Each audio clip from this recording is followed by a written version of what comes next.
सुनो सिया कल युग में काला धन और काले मन होंगे, काले मन होंगे। चोर उच्चक के नगर सेठ और प्रभु भक्त निर्धन होंगे, निर्धन होंगे। है जो होगा लोभी और भोगी, जो होगा लोभी और भोगी वो जोगी कहलाएगा। है मूर्ख की प्रीत बुरी, जुए की जीत बुरी, बुरे संग बैठ चैन भागे ही भागे, भागे ही भागे। काजल की कोटरी में कैसो ही जतन करो, काजल का दाग भाई लागे ही लागे रे भाई, काजल का दाग भाई लागे ही लागे। बंदी छोड़ सतगुरु रामपाल जी परमेश्वर जी की जय हो। सत्साई भाई और बहनों, दया परमपिता परमेश्वर पूज्य गुरुदेव भगवान की सभी भाई बहनों से विनती है, प्रार्थना है, लाइव वीडियो शुरू होते ही एक बार वीडियो को सभी जगह ज्यादा से ज्यादा शेयर कर दें। आप सभी भाई बहनों को परम पूज्य सतगुरु रामपाल जी भगवान की गैर हाजिरी में, उनके हिसार जेल में रहते सहते, उनकी पीठ पीछे, उनके आदेशों की आड़ में, उनके नाम की आड़ में, उनके कलयुगी परिवार के द्वारा जिस प्रकार से संगत का आर्थिक, मानसिक और आध्यात्मिक शोषण किया जा रहा है, उन सभी बातों से परिचित करवाना, आप लोगों को जगाना, जागरूक करना, ये दास का परम कर्तव्य है।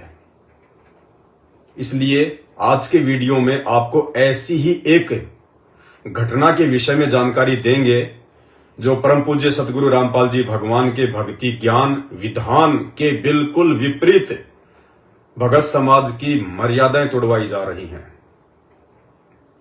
काल का जबरदस्त पहरा है संगत के ऊपर, जबरदस्त। तो आज के वीडियो की हम शुरुआत करें, उससे पहले परमपिता परमेश्वर जी का स्मरण करते हैं।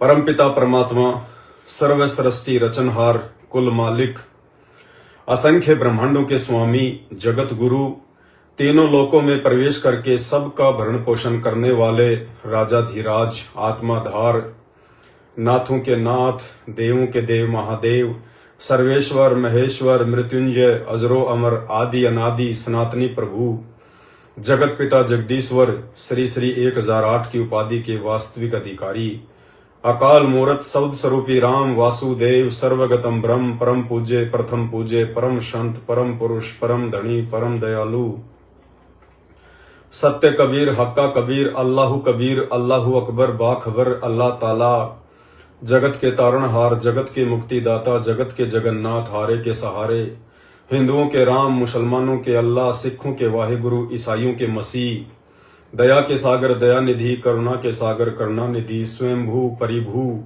संकट मोचन, कष्ट हरण, मंगल करण, दुख भंजन, अविगत कबीर, निर्विकार निर्विषम परमात्मा, आदि अनादि सतगुरु, अलय अलेख सतगुरु, असली मर्यादा पुरुषोत्तम, असली घनश्याम, असली मनमोहन, असली राम और कृष्ण, राजाओं के राजा, सम्राटों के सम्राट, सहनशाहों के सहनशाह, महाराजाओं के महाराजा, भगवानों के भगवान, अल्लाहों के अल्लाह, मसीहों के मसीह, सर्व दुखों के निवारण करता, सर्व सुख दाता, संत श्रोमणी सतगुरु रामपाल जी परमेश्वर जी के चरण कमल में देश विदेश से उनके सभी सतसेवक बच्चों की तरफ से अनंत कोटि दंडवत प्रणाम।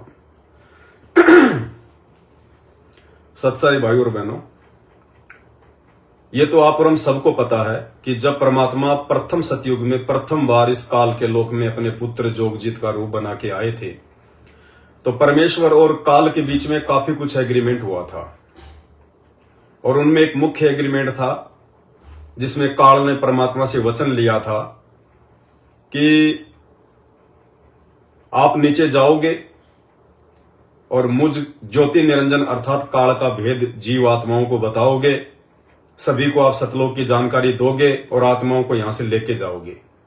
लेकिन परमात्मा एक दया करना, एक मेहर करना, आप केवल उन्हीं आत्माओं को सतलोक लेके जाना, उन्हीं आत्माओं की आप रक्षा और सुरक्षा करना जो आत्माएं आपका ज्ञान सुनने के बाद में, आपकी शरण प्राप्त करने के बाद जो आपके वचन में चलें, भक्ति नियम मर्यादाओं में चलें, आपके विधान में चलें।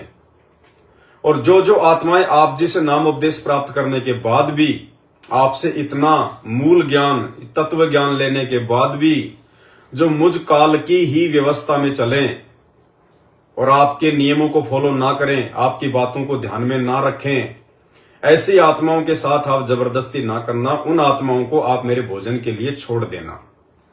तो मालिक तो अंतर्यामी थे, परमेश्वर ने कहा कि तथास्तु ऐसा ही होगा।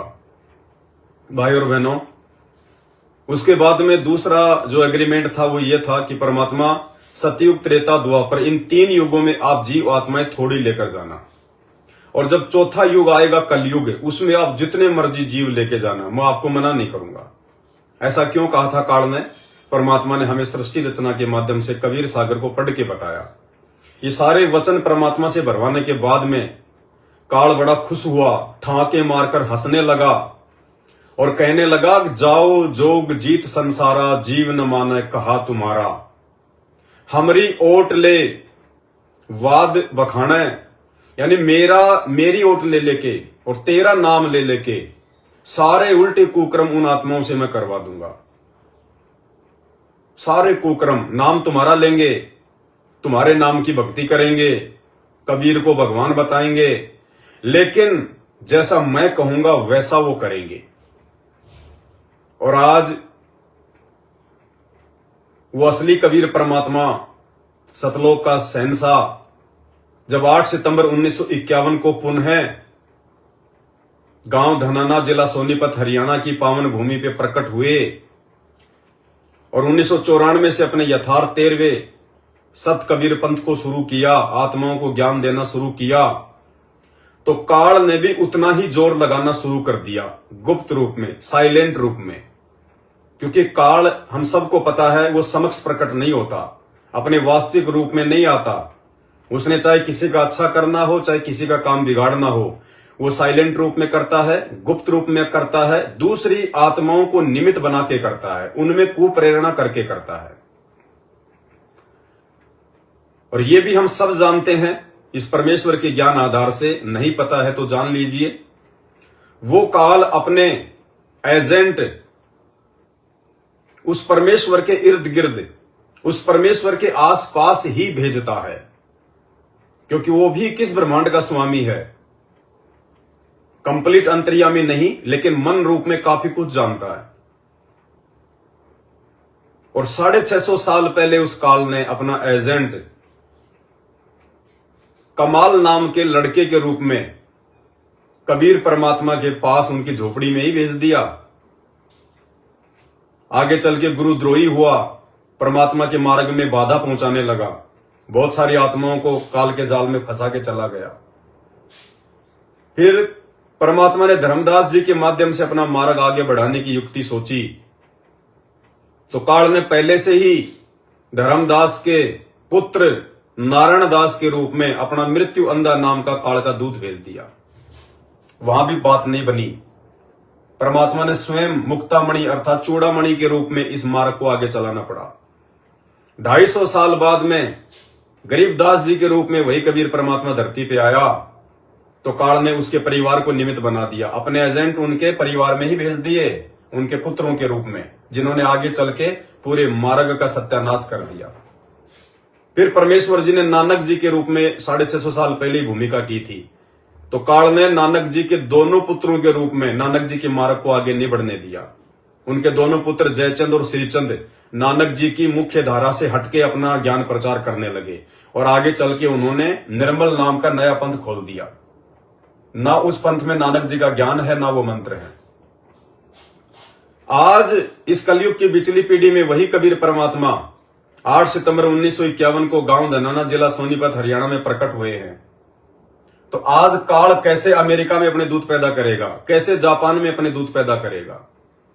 आज काल ने संत रामपाल जी के कलयुगी परिवार के रूप में अपने एजेंट भेज दिए। सबसे बड़ा और मुख्य एजेंट उनका भाई महेंद्र, दूसरा नंबर का एजेंट उनका बड़ा लड़का, तीसरे नंबर का एजेंट उनका छोटा लड़का, चौथे नंबर का एजेंट महेंद्र का लड़का और पांचवें नंबर के एजेंट उस परिवार की वो औरतें, गुरुदेव भगवान की दोनों कलयुगी बेटी और गुरुदेव भगवान की कलयुगी पत्नी। पूरा का पूरा खानदान काल प्रेरित है और पूरा का पूरा खानदान काल प्रेरणा से जब से गुरुदेव भगवान हिसार जेल में गए हैं तब से इस हरी भरी संगत का सत्यानाश करने पर तुले हुए हैं। गरीब संगत माही कुसंगत उपजे जैसे बण में बास, आपे घिस घिस आग लगा ले करे बनखंड का भी नाश। और ऐसी अनेकों घटनाएं आप जी ने बरवाला कांड के बाद में देखी हैं, पढ़ी हैं, सुनी हैं। सतलोक आश्रम मैनेजमेंट हरियाणा अर्थात गुरुदेव भगवान के कलयुगी परिवार के ऊपर हजारों की संख्या में वीडियो बन चुके हैं। उनके प्रत्येक कुकर्म का खुलासा किया जा चुका है। उनको कितना आध्यात्मिक ज्ञान है, कितनी उनको समझ है, कितना वो गुरु को भगवान मानते हैं, हर बात का खुलासा विस्तार से किया गया है। राजनीति भगत समाज से इन्होंने करवा दी, वो गंदी राजनीति जिस राजनीति से संत रामपाल जी का 36 का आंकड़ा। आरक्षणों में भगत समाज को इन्होंने बैठा दिया, वो आरक्षण जिनका संत रामपाल जी से 36 का आंकड़ा। संत रामपाल जी तो सत भक्ति करवा के भक्तों को सतलोक में स्थायी आरक्षण दिलवाना चाहते हैं और इस सतलोक आश्रम मैनेजमेंट ने, गुरुदेव भगवान के कलयुगी परिवार ने, जब हरियाणा में जाट आंदोलन हुआ था आरक्षण को लेके, पूरी संगत को उस आरक्षण की आग में झोंक दिया। धरनों पे, रैलियों में, प्रदर्शनों में उन अनुपदेशियों के, उन जगत वालों के बीच में बैठा दिया माता बहनों को गुरुदेव की आड़ में। कभी राजस्थान के मृतक गैंगस्टर आनंदपाल सिंह की सीबीआई जांच होती है तो गैंगस्टर की सीबीआई जांच में भगत समाज को बैठा दिया। 5-5 लाख रुपए का अजमेर की रैली में उस गैंगस्टर के समर्थकों को चेक दिया जाता है। हरियाणा के जाट आरक्षण में 11-11 लाख, 5-5 लाख रुपए का चेक दिया जाता है चंदे के रूप में। दान का दुरुपयोग, भगत समाज की भक्ति का दुरुपयोग, हर प्रकार से भगत समाज को काल की गोद में बैठा दिया। हर वो भक्ति विरुद्ध कुकर्म करवाकर जिन कुकर्मों को छुड़वाने के लिए परमात्मा स्वयं धरती पे आए हुए। कुछ ही दिन पहले इन्होंने धनाना गांव में गांव वालों के लिए बैडमिंटन का एक 50-60 लाख रुपए की लागत का स्टेडियम बनवा दिया और आश्रमों को तो इन्होंने हॉस्पिटल बना ही रखा है। नेत्र जांच शिविर, दांतों का शिविर। अरे आश्रमों में क्या जरूरत है इन चीजों की? वो परमात्मा अपने आध्यात्मिक बल के आधार पे लोगों का इलाज करने आया है। बिना दवा, बिना ऑपरेशन उसने कैंसर जैसे लोगों को ठीक किया है, एड्स को ठीक किया है, मुर्दों तक को जिंदा किया है, बिना हॉस्पिटल, बिना डॉक्टर, बिना दवा के। और आज उनके नाम की आड़ में अपने धार्मिक धंधे के लिए आश्रमों को हॉस्पिटल बना दिया, आश्रमों को राजनीति का अड्डा बना दिया, सबकी मर्यादा खंडित करवा रखी है। कुछ तो आश्रमों में मर रहे हैं, कुछ आते जाते मर रहे हैं, कुछ अपने घरों की बीमारियों से मर रहे हैं, कोई एक्सीडेंट में मर रहा है। हर दिन संत रामपाल जी की संगत में सैकड़ों की अर्थियां उठती हैं, अकाल मृत्यु। देख रहा है वो परमात्मा जेल में बैठा बैठा। वो बालक नहीं है, पागल नहीं है, बच्चा नहीं है, सब देख रहा है।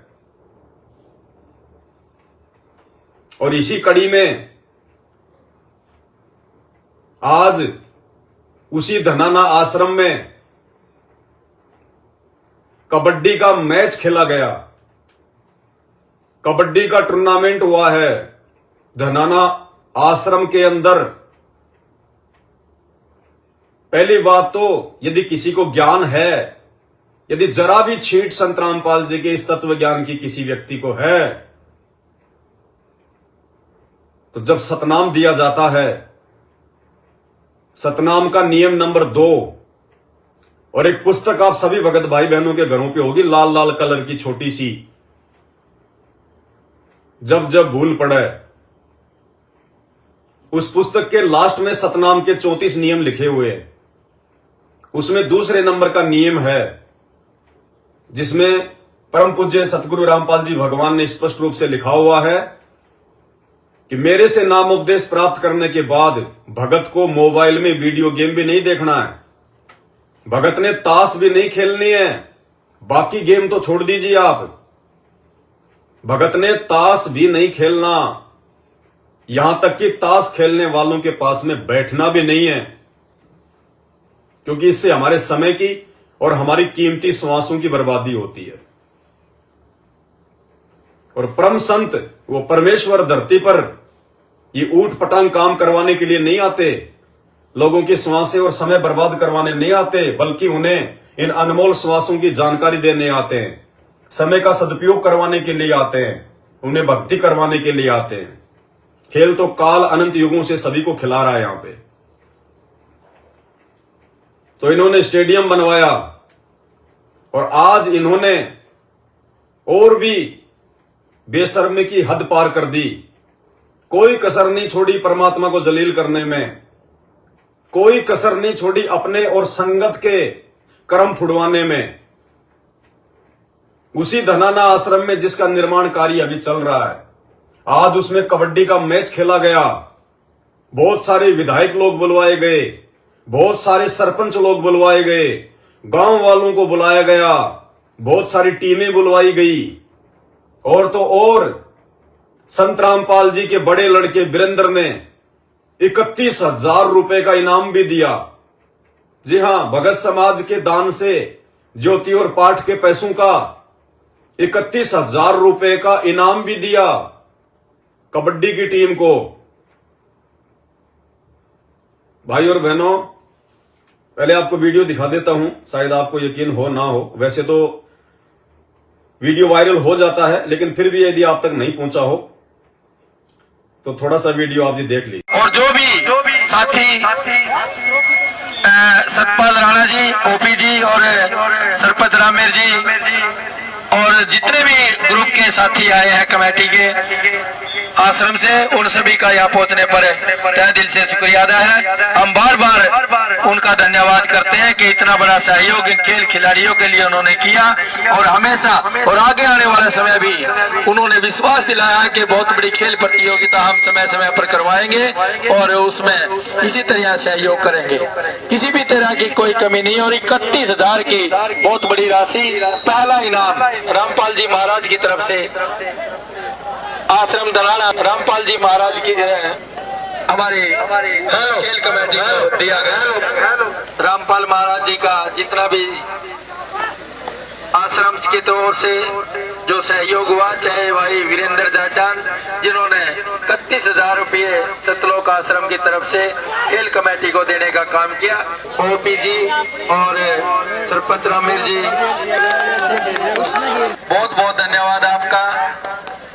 जय बंदी छोड़ की 10 मिनट का वीडियो है, लेकिन कहते हैं हाथ कंगन को आरसी क्या, पढ़े लिखे को फारसी क्या, समझदार को संकेत ही काफी होता है। ये कुबुद्धि का शिकार सतलोक आश्रम मैनेजमेंट हरियाणा, संत रामपाल जी का कलयुगी परिवार किस कदर भगत समाज की ऐसी की तैसी करवा रहा है, भक्ति से भी और धन से भी। ये नमूना आपने देख लिया। और काल ने क्या कहा था कि जाओ जोग जीत संसारा, जीव न माना कहा तुम्हारा, और तेरा ही नाम ले लेके और तेरे बच्चों को बदनाम करूंगा, बर्बाद करूंगा। तो क्या सुना आपने अभी कि 31,000 रुपए इस कमेटी को, इस कबड्डी वाली कमेटी को संत रामपाल जी महाराज जी की तरफ से दिए गए। अरे संत रामपाल जी हिसार जेल में बैठे हैं, संत रामपाल जी यहां दुनिया को भक्ति का खेल खिलवाने आए हैं, इन गंदे खेलों से छुटकारा दिला के। भाई वीरेंद्र जाटान, कौन है वीरेंद्र जाटान? संत रामपाल जी का बड़ा लड़का 31,000 रुपए दे रहा है धनाना आश्रम की तरफ से। 99% संगत की जो कॉमन सेंस वाली जो नस है ना, जो परमात्मा ने हम सबकी बुद्धि में फीड कर रखी है, एक नस कॉमन सेंस की, जानवर भी उस कॉमन सेंस का प्रयोग करते हैं, लेकिन संत रामपाल जी के 99% वो भगत जो उस कलयुगी परिवार के पीछे गांधारी की तरह आंखों पे काली पट्टी बांध के भेड़ चाल में चल रहे हैं, वो अपनी नस अपने हाथों से काट चुके हैं। उन्हें कुछ महसूस ही नहीं होता कि क्या हो रहा है क्या नहीं हो रहा। अरे उस फर्जी धनाना आश्रम में निर्माण कार्य चल रहा है। कई हजारों की संख्या में रोजाना लोग वहां पे सेवा के नाम पे जाते हैं, सीमेंट के कट्टे उठाने और मजदूरी करने। उनकी आंखों के सामने और वहां पे कबड्डी का मैच खेला जा रहा है। 31,000 रुपए का इनाम आश्रम की तरफ से संत रामपाल जी का नाम बोल के दिया जा रहा है। और कोई माई का लाल ये बोलने को तैयार नहीं, ये कहने की हिम्मत नहीं कर रहा उनको कि भाई ये तुम क्या करवा रहे हो ये। अरे कम से कम ज्ञानवान तो गया बाढ़ में, संत रामपाल जी के नियम तो पढ़ लो। दूसरे नियम में लिख रखा है कि भगत ने गेम नहीं खेलना, भगत ने कोई मैच नहीं खेलना, भगत ने ताश भी नहीं खेलनी, मोबाइल में वीडियो गेम भी नहीं खेलने। और भाई तुम ये क्या करवा रहे हो? उनके परिवार वाले ही, आश्रम मैनेजमेंट वाले आश्रम में, और ऊपर से उनको 31,000 रुपए का इनाम और दे रहे हो। गुरुदेव ने इसीलिए तो कहा था कि कुपात्रों को दान दोगे तो तुम्हारी ऐसी की तैसी करवा के रख देंगे। वो काल 21 ब्रह्मांड का बाप है, चुपचाप नहीं बैठेगा, वो ढंग से ऐसी की तैसी करेगा, ढंग से। उसे दुनिया भर के नकली पंथों से संतों से कोई मतलब नहीं है, क्योंकि दुनिया भर के नकली संत और पंथ सब के सब काल की हद में हैं, काल के लिए खुराक तैयार कर रहे हैं। एक यही वो भक्ति मार्ग, यही वो पंथ है संत रामपाल जी का, जहां से काल का निवाड़ा छीना जा रहा है। और काल ने उसी परिवार को निमित्त बना दिया, उसी परिवार के लोगों को अपने एजेंट के रूप में खड़ा कर दिया। और ये संगत विश्वास में आके आज रोज अपनी ऐसी की तैसी करवा रही है। ऐसी की तैसी, ऐसी की तैसी का मतलब होता अपना सब कुछ बर्बाद करवाना। जैसे अहंकार के चलते दुर्योधन ने अपनी ऐसी की तैसी करवाई, अहंकार के चलते रावण ने अपनी ऐसी की तैसी करवाई, और अहंकार के चलते कंस और हिरण्यकश्यप ने अपनी ऐसी की तैसी करवाई, अपने खानदान की भी करवाई। इसी प्रकार आज अहंकार के चलते, अज्ञानता के चलते, मूर्खता के चलते ये 99% संगत अपनी और अपने परिवार की ऐसी की तैसी करवा रही, ऐसी की तैसी। अरे कैसे समझाएंगे संत रामपाल जी? जो तरीका उनके पास में था उस तरीकों को लेके 27 साल से समझा रहे हैं। और कैसे समझाएं लोगों को? 99% संगत की कॉमन सेंस वाली नस कटी हुई है। जिन लोगों को अपने खुद के भविष्य का, अच्छे का, बुरे का नहीं पता, वो क्या ज्ञान प्रचार करेंगे? वो तो मजदूर बन के इस मैनेजमेंट का पुस्तक के हाथ में लेके गली गली घूम रहे हैं, मजदूर बन के। अरे जिनको खुद को अपने गुरुजी के नियमों की जानकारी नहीं, वो दुनिया को ज्ञान गंगा बांट बांट के क्या इस दुनिया को जो है ज्ञान समझाएंगे, जिनको खुद को ज्ञान नहीं। आज संत रामपाल जी भगवान की हालत, बाबा आदम से भी बदतर हो गई है, बाबा आदम से भी बदतर। जब हजरत मोहम्मद को जबरील नाम का फरिश्ता ऊपर लेके गया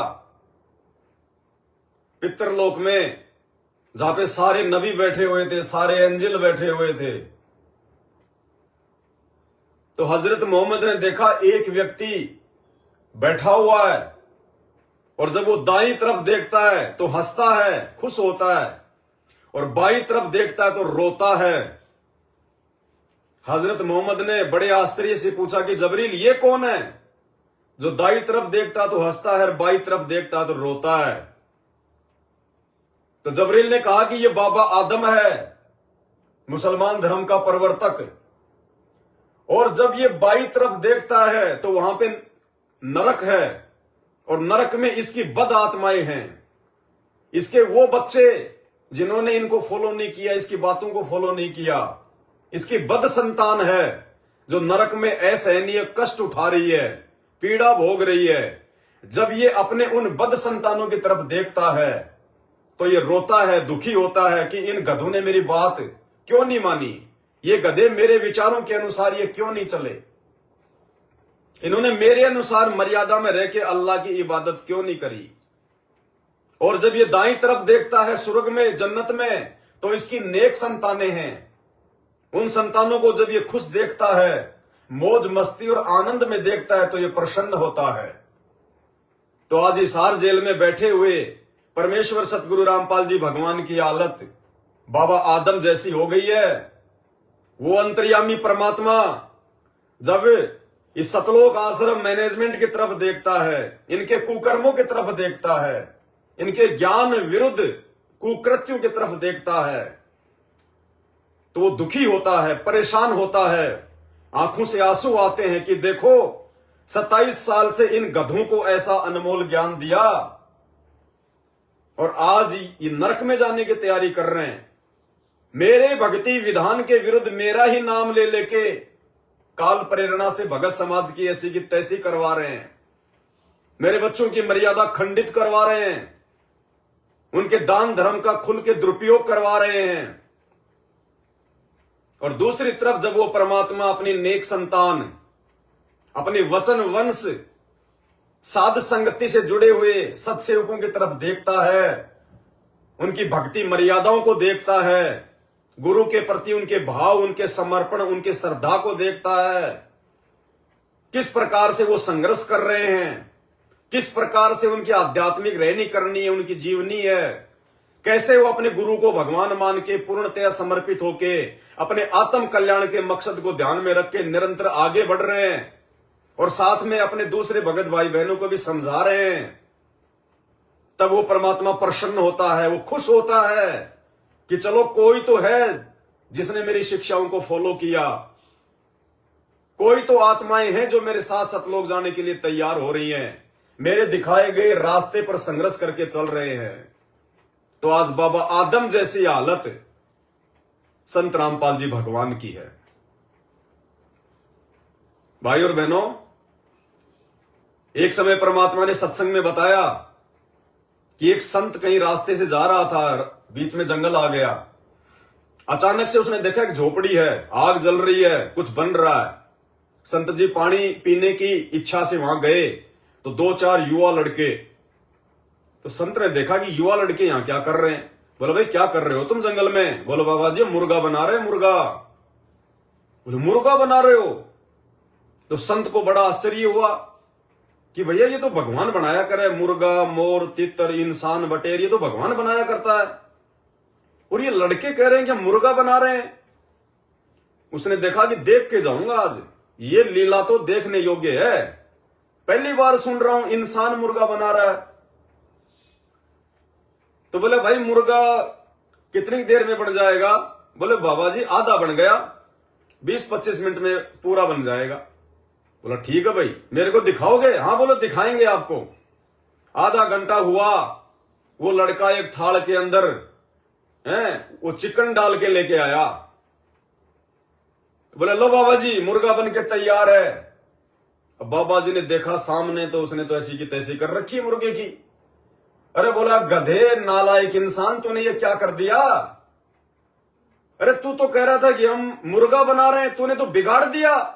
अरे बनाया तो भगवान ने था, कितना सुंदर था, कितने अच्छे इसके पंख थे, कैसे इसके वो कलंकी थी, कितना प्यारा बोलता था, तरह तरह के रंग के इसके जो है पंख थे। अरे गधे बनाया तो भगवान ने था, तुमने तो बिगाड़ दिया ये मुर्गा।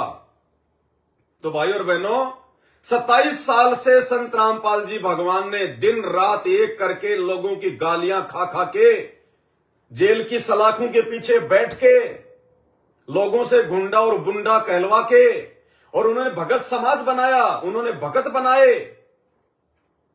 और आज उस काल प्रेरित सतलोक आश्रम मैनेजमेंट हरियाणा ने, उनके भाई ने, उनके बेटा बेटियों ने, उनकी पत्नी ने, उनके रिश्तेदारों ने और उन सब के चप्पल चाटने वाले इन कोऑर्डिनेटरों ने मिलके और उस बनी बनाई संगत की ऐसी की तैसी कर रहे हैं, उस बनी बनाई संगत को बिगाड़ने में लगे हुए हैं। संत रामपाल जी भगवान के विधान के विपरीत चल के अपने चंद स्वार्थ के लिए अरे इतनी भी कॉमन सेंस नहीं कि हम क्या कर रहे हैं। साथ संगति से जुड़े हुए भाई बहनों, शुक्र मनाओ, शुक्र मनाओ। यह तुम्हारा परम सौभाग्य है जो परमात्मा ने तुम्हारे को बुद्धि बख्शी हुई है। हम भी उसी गुरु के शिष्य हैं और वो भी उसी गुरु से नाम उपदेश प्राप्त हैं। विचारों में दिन रात का अंतर, हमारी भक्ति क्रियाओं में दिन रात का अंतर। वो टोटल वो कुकर्म करते हैं जिन कुकर्मों से गुरु जी का दिल दुखे, और हम उन सभी कुकृत्यों से दूर हटते हैं जिन बातन से गुरु दुख पावे, उन बातों को दूर भगावे। ये तुम्हारे ऊपर विशेष मेहरबानी है जो परमात्मा ने समय रहते साध संगति से जोड़ दिया, अपने भक्ति विधान से परिचित करवा दिया, सही और गलत की जानकारी दे दी, नीर खीर का निबेरा करना सिखा दिया, क्या गलत है क्या सही है ये बता दिया। थोड़ी बहुत कॉमन सेंस अगर किसी में बची है तो साध संगत वालों में बची है।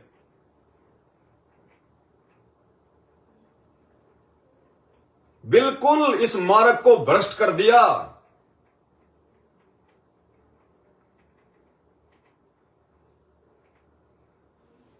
कैसे समझाएं? 27 साल से भगवान ने समझाने में कोई कमी नहीं छोड़ी। आज उनकी एक भी बात के ऊपर फॉलो नहीं किया जा रहा, अमल नहीं किया जा रहा। और काल ने जो कहा था कि जाओ जोग जीत संसारा जीव न माना, कहा तुम्हारा सेम टू सेम वही हो रहा है। शिकारी आएगा, जाल बिछाएगा, दाना डालेगा, हम दाना खाएंगे नहीं तो जाल में फंसेंगे नहीं। सारे के सारे तोते वो गीत भी गा रहे हैं और शिकारी की जाल में भी फंसते जा रहे हैं। ये कहानी परमात्मा ने इसीलिए सिखाई थी, ये कहानी परमात्मा ने इसी दिन के लिए हमें बताई थी। ये बच्चों, ये कहानियां मैं तुम्हें कोई मनोरंजन के लिए नहीं सिखा रहा। एक समय ऐसा आएगा, वो शिकारी रूपी काल अपना जाल बिछाएगा तुम्हारी मर्यादा तुड़वाने के लिए, और यदि तुम उस जाल में फंसोगे नहीं दाने के लालच में तो तुम बचे रहोगे। वो समझदार तोते केवल साथ संगत से जुड़े हुए सत्सेवक भाई बहन निकले, बाकी सारे के सारे तोते रट्टू, और रट्टू तोते उन आश्रमों में जा जाके और उस मैनेजमेंट को, गुरुदेव के कलयुगी परिवार को बहुत बड़ा भगत मान के, वो बड़े वाला तोता मान के, जिसने सभी तोतों को सिखाया था, और आज वो तोता सबसे पहले जाल में फंस रहा है। भाई वीरेंद्र जाटान 31,000 रुपए कबड्डी कमेटी को दे रहे हैं, और उस तोते के पीछे सारे तोते उस जाल में फंसते जा रहे हैं। इसीलिए तो आज संगत में अकाल मौतें हो रही है। भाई ये बहुत बड़ा सौभाग्य है साथ संगत से जुड़े हुए भाई बहनों का। जो जो व्यक्ति साथ संगत से नीचे गिर जाएगा उसकी तो वो हालत होगी उन मैनेजमेंट वालों से भी बदतर, क्योंकि आने वाले 2 से 3 वर्षों के अंदर अंदर आध्यात्मिक क्षेत्र में जितनी भयंकर दुर्गति संत रामपाल जी के भक्तों की होगी वो शायद नकली संतों की भी नहीं होगी। क्योंकि दास बार बार ये कहता आया है कि ये जितने भी संत हैं ये सब के सब नकली, पाखंडी, तत्व ज्ञानहीन, लेकिन इन संतों के पीछे जो संगत लगी हुई है, वो चाहे राधा स्वामी की हो, चाहे धन धन सतगुरु की हो, चाहे जय गुरुदेव की हो, निरंकार की हो, जितने भी संत और पंथ हैं वो संत तो सारे के सारे नकली, पाखंडी, ढोंगी, तत्व ज्ञानहीन, लेकिन उनके पीछे जो श्रद्धालु हैं, जो भगत हैं, जो संगत है, वो 1 नंबर की संगत है। यानी संत नकली और उनकी संगत असली। लेकिन संत रामपाल जी के मार्ग में संत असली लेकिन संगत सारी की सारी नकली, बिल्कुल विपरीत। कॉमन सेंस नहीं बची। कॉमन सेंस क्या होती है? और एक आधा कोई बोलने की हिम्मत करता है तो उनके डर के मारे नहीं बोल पाता।